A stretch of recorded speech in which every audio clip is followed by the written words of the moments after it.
The Federation stands on the precipice of another major conflict that threatens the fragile peace we have worked so hard to achieve. The Star Trek Armada 2 video is finally here. After I posted my Star Trek Armada 1 video, the most overwhelming comment I got was, "What are you talking about? Armada 2's way better." But let's take a minute and discuss Armada 2. We'll discuss the differences in the games, we'll talk about what worked and what didn't, and some backstory to what happened in the development of this game. So to start things off, what's the deal with Armada 2 anyways? Well, in looking up the history of the development of this game, I found some pretty interesting facts. Real briefly, before we get into the video, I just want to say that I appreciate all the views, likes, comments, and subscribes I've gotten on my other Star Trek videos. This game was released on November 19th, 2001, according to Wikipedia, but June 26th, according to Memory Alpha, and I'm not sure exactly which one's correct. But the game was released only a little over a year after the first Star Trek Armada. Which makes me wonder, was this game hastily developed from recycled assets of Armada 1 with a makeover? Or did they start working on this well before Armada 1 came out and hoped that Armada would be a success? Game development is not something that is done quickly, especially when you claim to be developing new technologies. Which they did when I did some research about the game.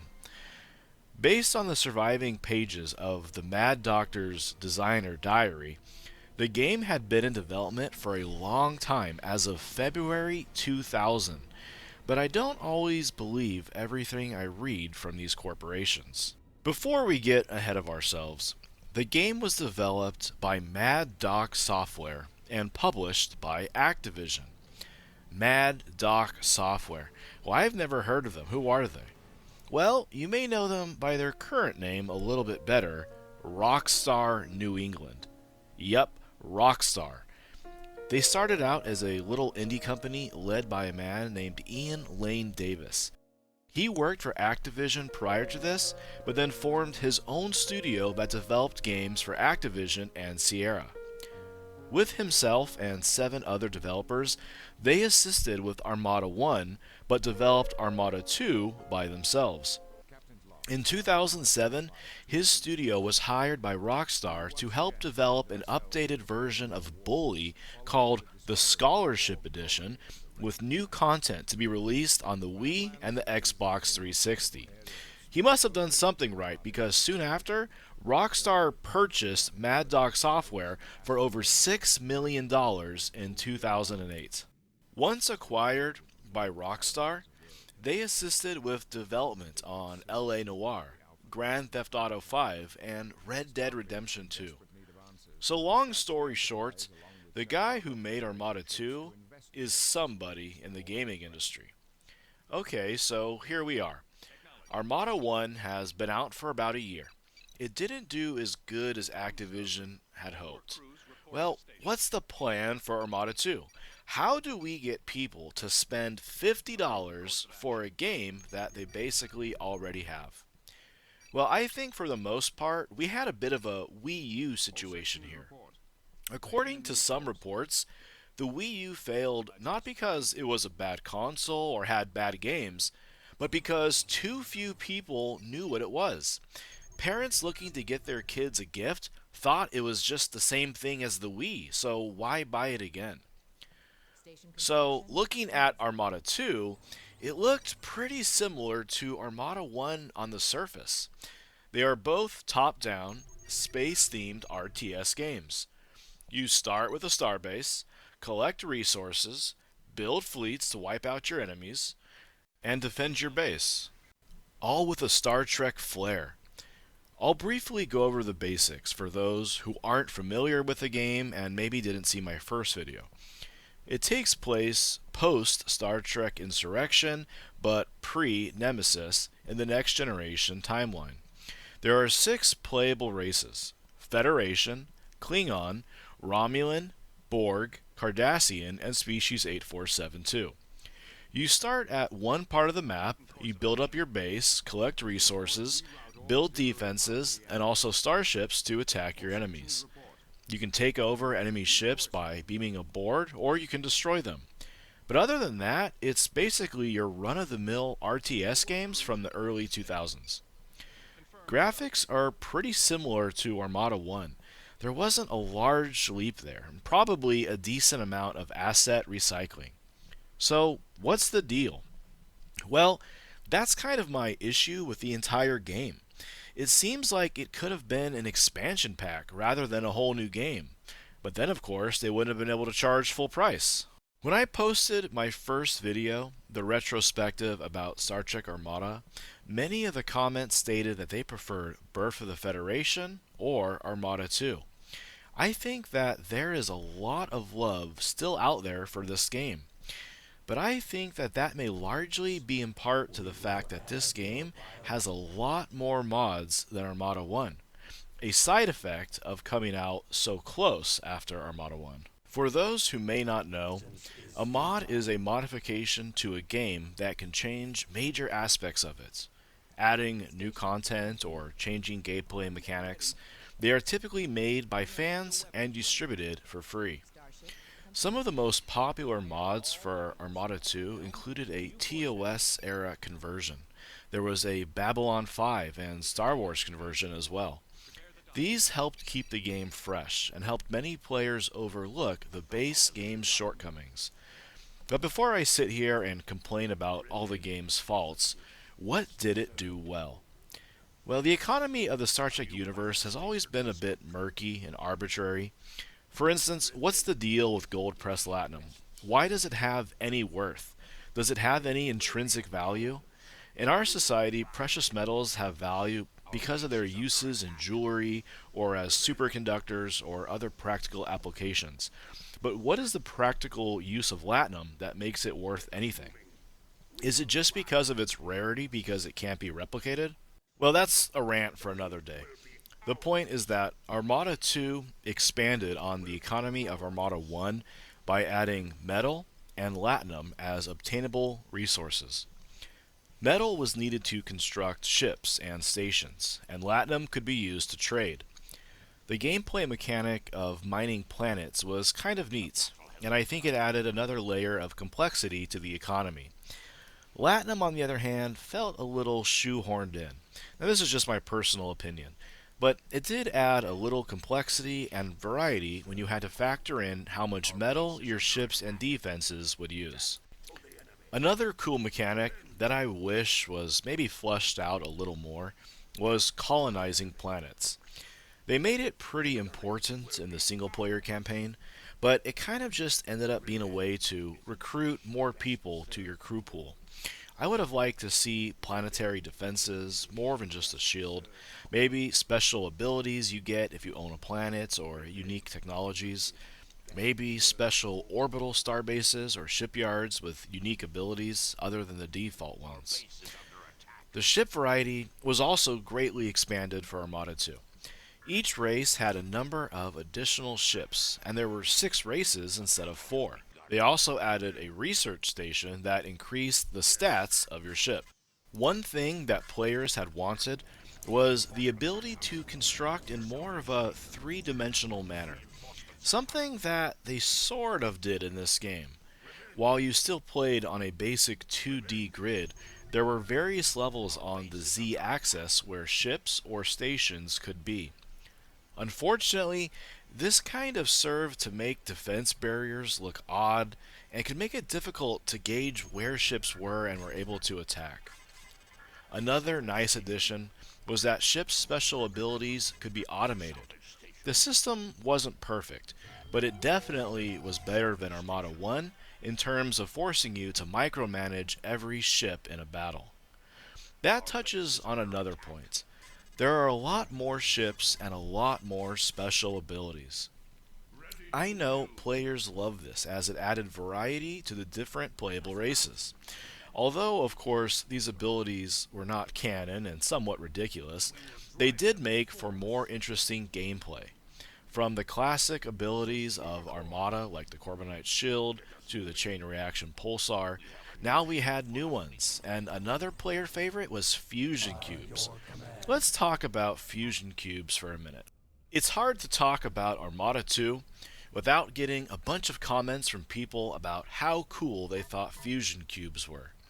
I'll admit, it is a super neat concept in the video game, but boy could it be overpowered if you managed to make even one. Let's see some footage of fusion cubes just decimating enemy forces. Of course, they took a very long time to construct, they used a lot of resources, but once they were on the battlefield, they were nearly unstoppable. They had crews in the thousands, massive shields, and could fire multiple weapons at once. So, definitely very cool. One of the most memorable things about Armada 2. What else was cool? Well, the map seemed to have more variety with different kinds of nebulas that had different effects on the ships inside. Some damaged the shields, some killed the crew or disabled sensors. There was slightly more variance in the playable races as well. Species 8472 had bioships. The Borg did not collect latinum, and their colony ships worked differently, but I feel that they still could have done a little more to make the races feel unique. Well, let's get into some of the more serious issues that the game had. And these are my own personal feelings as well as things I've read in game reviews. Number 1. On default settings, combat was sped up so much from Armada 1 that ships seemed to get destroyed immediately. It lacked the feeling of ships duking it out until only one remained. It made all the ships feel almost identical when they all just exploded instantly. I'm not sure if it was included in the original release, but there is now a slider in the custom settings to lower weapon damage to make it feel more like Armada 1. This is probably the first setting I make sure I change when making a new match. This may just be me, but I like to see the ships dishing out damage and taking hits while the fleets fight, even if it does make the pace of the game a little bit slower.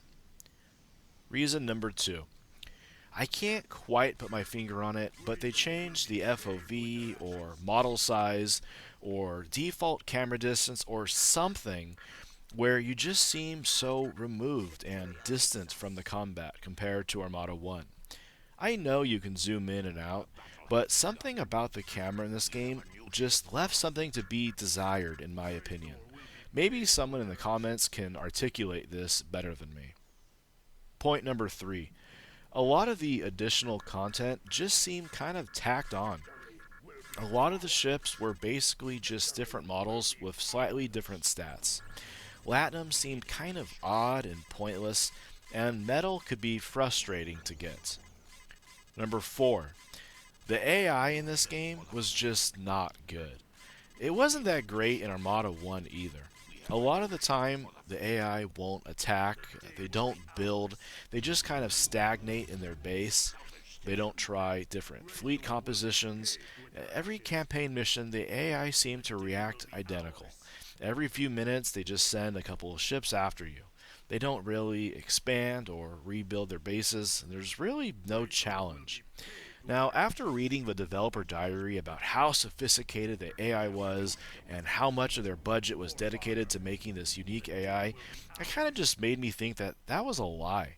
It basically just has a list of ships the AI built, and then it just sends them to your coordinates. Number 5. Ship pathing and general UI clunkiness. There's no way that you can disagree with me about this one. The pathing in this game is beyond horrible. You click a ship to go somewhere, and half the time it just immediately gets stuck, or it just doesn't go, or will just go in the opposite direction. Your ships will fly into dangerous nebulas for no reason, and they'll get stuck on planets. It's truly atrocious. The UI in general feels clunky to me, but this is kind of typical with the time period. Ship and building names and descriptions can be awkward to see. To use warp drive, you have to click on the mini-map, which can be annoying. This was probably my main gripe with the game after coming back to it. When I played as the Borg, it was nearly impossible to make fusion cubes because they just couldn't path to each other. I literally selected 8 cubes, I clicked them together in an open area, and they just wouldn't path to make the fusion cube. I ended up giving up until later in the match where I moved the cubes to an enemy base and fused them there. It was extremely frustrating. A lot of times, ships just moved on their own to the corner of the map and would get stuck. Point number 6. The added Z access was cool as a concept, but it ended up just making your base defenses look horrible, and ships get stuck on the stations, and it really didn't add any depth to the strategy of the game. It was kind of a major miss for me. So to be honest, that's all I can really think of right now. I just finished a 2-hour mission before writing the script, and these were the most glaring issues that were irritating me. But it was still fun. In no way am I saying that this is a terrible game. I just personally feel that Armada 1 was more fun. If I was in charge of a remaster of this game, I would fix a few of those issues, tweak the time to kill on ships and stations, tighten up the UI, and I think the game would be nearly perfect and a lot of fun for 2025. So, what's the point of me talking about this game on Stardate 78657.3, which is today's date? After I made my video about Armada 1, most of the comments were telling me that they preferred Armada 2, which made me curious because from what I had remembered, Armada 2 just wasn't as good a game. So I felt that, to be fair, I had to revisit Armada 2.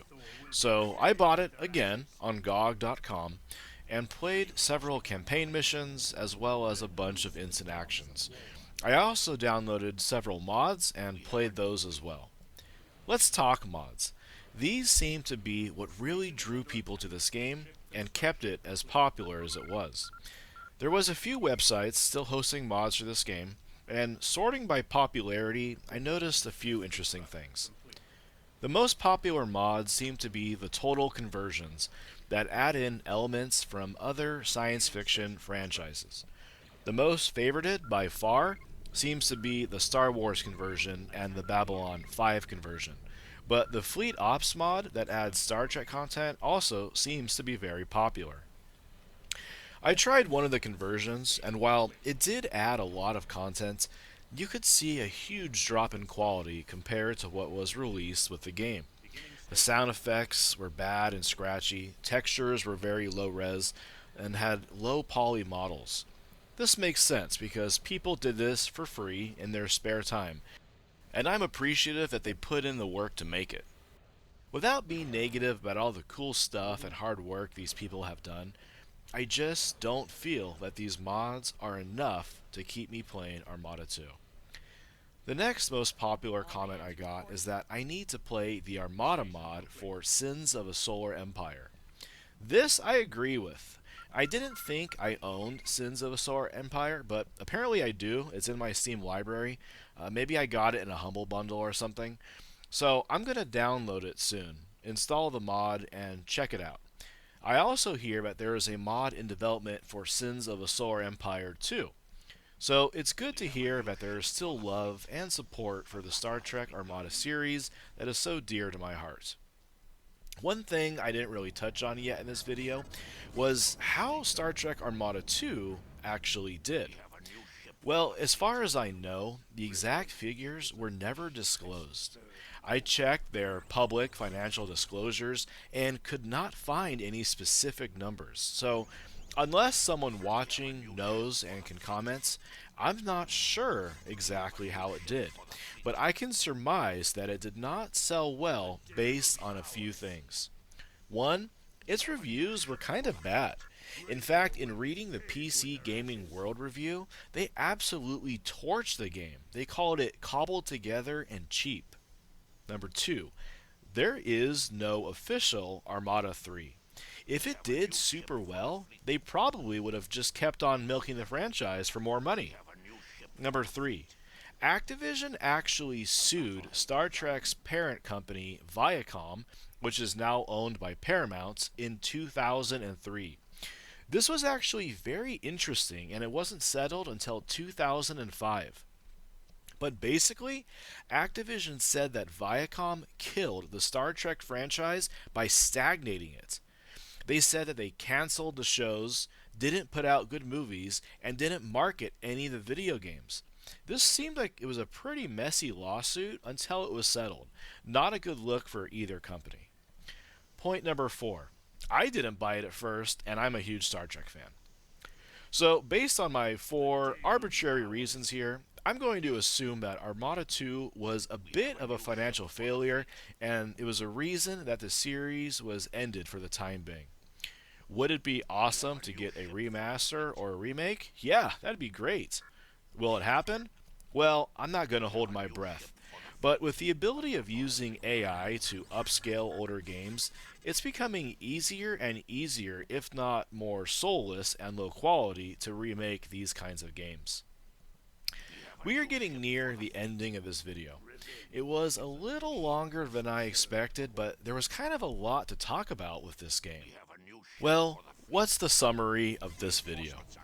Star Trek Armada 2 was a lot of fun. It added a few things to Armada 1 that added some depth and complexity to the strategy. But it suffered from serious issues that may have hurt its popularity and its sales. It was cool to hear the actors from the show reprise their roles, and it was neat to see Species 8472 and the Cardassians included. Would I personally say that this was the best Star Trek game of all time? No way. If you enjoyed the video, please leave a comment below about what you remembered about this game, and leave a like and a subscribe if you enjoyed. I really appreciate it. Many of us just enjoy talking about the good old days of Star Trek, reveling in our nostalgia while trying to avoid Abrams' Trek or Discovery. Well, until next time everyone, McDanger Videos, his video long at Tanagra when the views fell.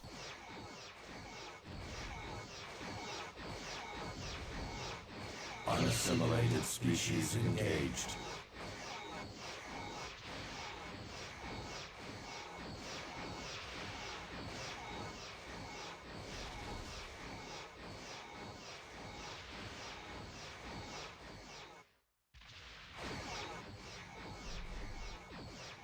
By your command.